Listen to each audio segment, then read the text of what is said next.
All right, we are back at it. So last class, or last video, I guess, I left off telling you that we were going to be going through this in some chunks. So that's where we are. The first we're going to look at is your identity, which I think for most, this sounds a bit judgy. Oh, I got an email. For most teenagers, one of the primary things that you guys, that kind of informed your decision making is identity, is who am I and how does this product represent me? So I think that that's a fair thing. There's a whole bunch of little blurbs about, different kind of ways people look at this issue. Like different people will view it differently. I have already said that I'm kind of a brand name snob. I don't know that I'm a slave to it, but I definitely am impacted by it. But each of these people in your textbook are saying that the degree to which the way other people view them matters. And inside of your class, there are some of you guys that, like, I'm not trying to be offensive, but some of you guys are very conscious of other people's opinions of you, and you will do certain things based around that. Others of you really don't care at all. Like, not that you're grungy and you don't shower or anything like that, but for some of you guys, it just isn't an issue. It isn't something you think about. It isn't something you care about too much. You are going to be you, and you're going to do what you want to do the way you want to do it. So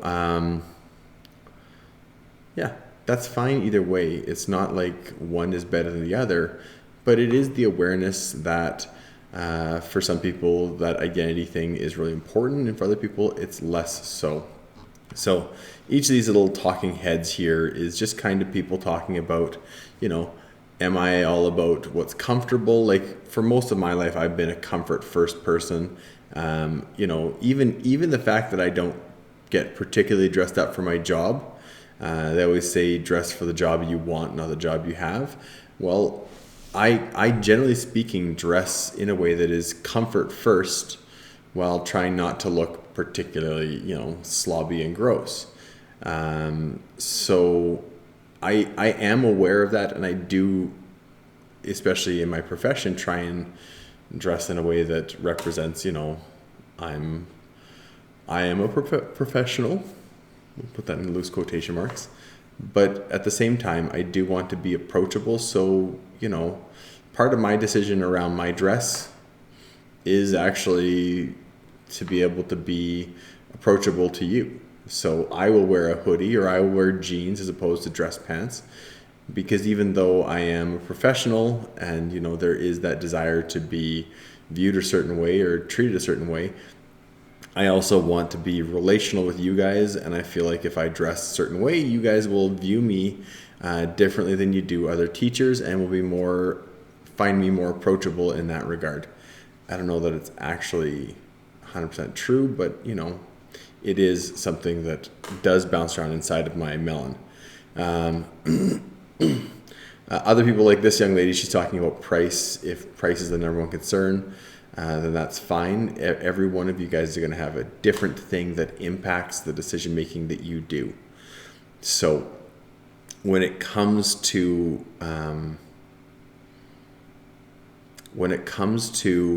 this, normally what I would do is I would have you guys line up and we would talk about, a continuum. How many of you guys think price is really important? And we'll have people move inside of the continuum to price is really important. I'm going to try and make sure that I am very price conscious and try and buy things that are cheaper. And then other people will actually be on the opposite of the spectrum, and they will want to buy something that's more expensive because it's a status symbol. And that is something that,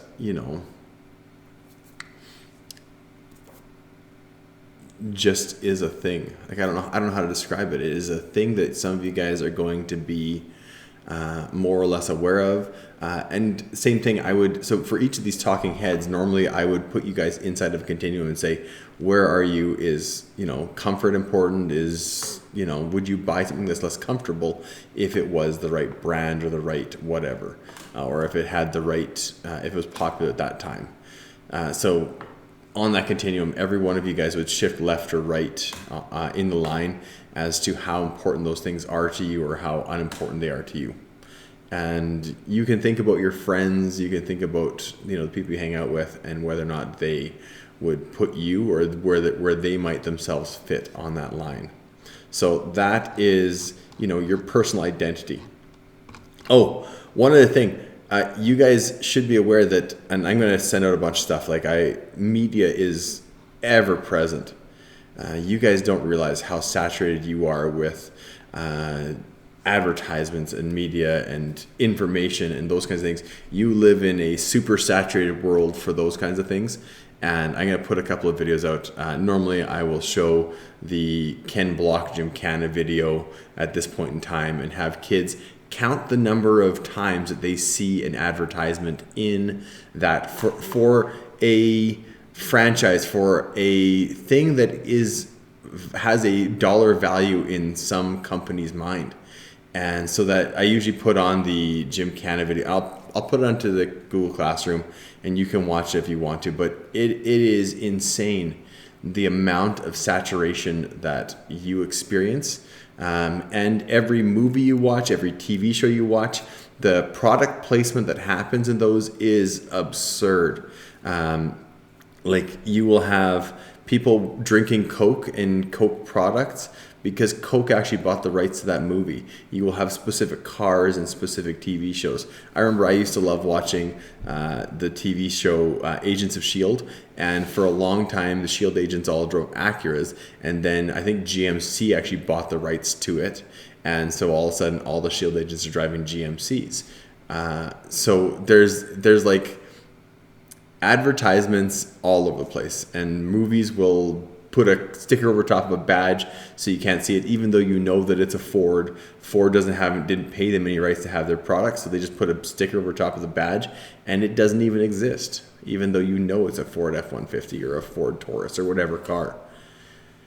And the heroes drive the good cars from that brand, and the bad guys are usually driving something from a brand that didn't pay them money. So there's media saturation is absurd in your world, my world too. Carrying on with this. Oh, there will be an assignment coming for this. It'll be on Google Classroom, maybe not this week, but at least the following week. There will be an assessment, an assignment coming out for that. Health and safety is a real thing again in your world. We had to get rid of a whole bunch of stuff. You probably aren't aware of this, but our vending machine used to be pretty awesome. We used to have, some chocolate bars and some pop in there and all those kinds of things. And health and safety, specifically health concerns, actually took all those things out of our vending machine. There are people that are involved in the school district that basically went in and said, this isn't a healthy life choice to eat these things, and so we should take them out of those machines. Now, whether you like it or not, that was a decision that was made above our school's heads, and so we kind of have to live with that. I know that there's a big push to make sure that if the school is producing food, that it's healthy. So I'm a little bit surprised, just a little bit surprised, that we still get to go and have McDonald's as a fast food option in our school. That is something that I've kind of been waiting for district to kind of mandate, thou shalt not. But those are real things that happen.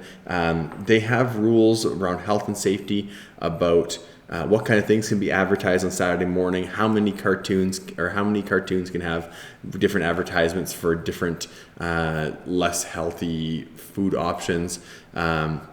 Cereals that are, I love, what are the typical ones with a little rainbow? Lucky Charms. I love Lucky Charms. Who doesn't love Lucky Charms?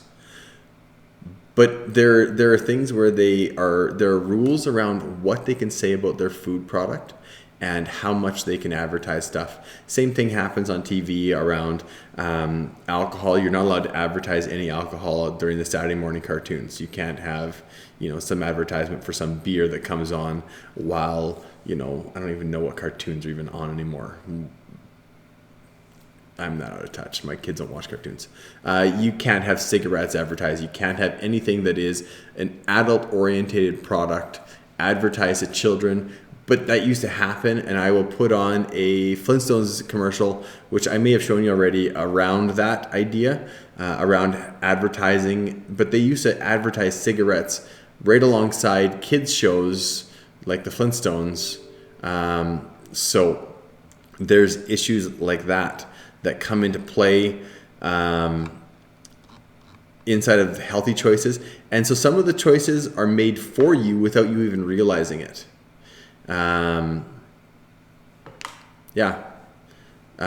Advertisements on like a bag of Doritos. I wish I had a bag of Doritos. They have an advertisement that says no trans fats.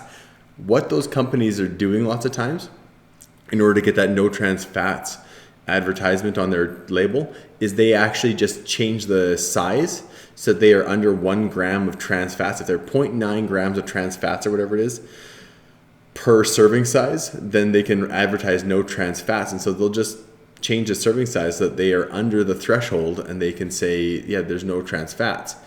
That means that for something like Doritos, you're only eating 9 chips or something like that, which if you're at all like me, you don't eat 9 Doritos in a serving, you go to town. So there are laws and legislation that happen above the district's head, above your head, around what can and can't be going on. I remember when I was a little kid, me and my sister used to lay, this is crazy to me now, but we used to lay on the back seat and we had this big boat of a car. And I remember being a little kid and laying up. So if you think about the seat being like this, and then there was like a little ledge where there was a window. I remember laying above the seat on that little ledge where like the speakers would be in the back seat of a car, and like laying there and watching the clouds go by, because seatbelts weren't mandated back in the day. I didn't have to wear a seatbelt. I could just kind of be free roaming. So there's legislation and laws that are happening around your safety and my safety that, like, they just, today in our society, they make sense. But there are things that have happened in the past where we look and we're like, at the time it wasn't a big deal. Today it is a really big deal. So anyways, that's all there, labeling all those kinds of things. If you go to McDonald's, you have to be able to see what, how much like the health content for each different food, and every restaurant has to be able to provide you with that. So there's legislation that goes on that happens to make that sort of stuff available for the customer to make decisions. So with that, I'm going to end this video, and I will put another one out here shortly on some more factors. See you guys in a little bit.